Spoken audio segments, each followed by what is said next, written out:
కృష్ణా జిల్లాలో తెలంగాణ వాటాను సాధించడంలో బీఆర్ఎస్ విఫలమైందన్నారు మంత్రి కోమటిరెడ్డి వెంకటరెడ్డి. బనకచెర్లపై మాట్లాడే అర్హత బీఆర్ఎస్కి లేదన్నారు. 100 మంది చంద్రబాబులు వచ్చినా బనకచెర్ల నిర్మాణం జరగనియబోమన్నారు మంత్రి కోమటిరెడ్డి వెంకటరెడ్డి. బనకచెర్ల విషయంలో కోర్టును ఆశ్రయిస్తామన్నారు.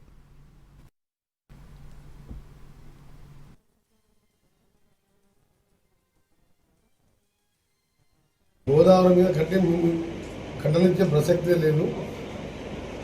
ఆంధ్ర గవర్నమెంట్ కూడా ఆలోచన విరమించుకోవాలి. మొన్ననే మీరు పోతిరెడ్డిపాటు పెంచడం కానీ రాయలసీమ లిఫ్టింగ్ చేసిన ద్వారా కృష్ణా నీళ్ళన్నీ కూడా తీసుకెళ్ళి మా పొట్ట మీద వచ్చింది. ఏదో ఈసారి పైన వర్షాలు టైం పడ్డాయి కాబట్టి మా పండుకుంటున్నాం. అదే కరువు వచ్చినప్పుడు ఏం చేయాలి? పెళ్లి సంవత్సరం ఒకసారి కరువు వస్తే ఒక క్రాప్ హాలిడే అయిపోయింది. ఇలా బనకచెర్ల మీద ఉంటే ఇప్పుడు హరీష్ రావు మాట్లాడుతున్నాం. ముచ్చటే లేదు. కాంగ్రెస్ పార్టీ బనకచెర్ల చంద్రబాబు నాయుడు కాదు కదా, ఇంకా 100 మంది చంద్రబాబు నాయుడు వచ్చినా బనకచెర్ల కట్టనిచ్చేది లేదు.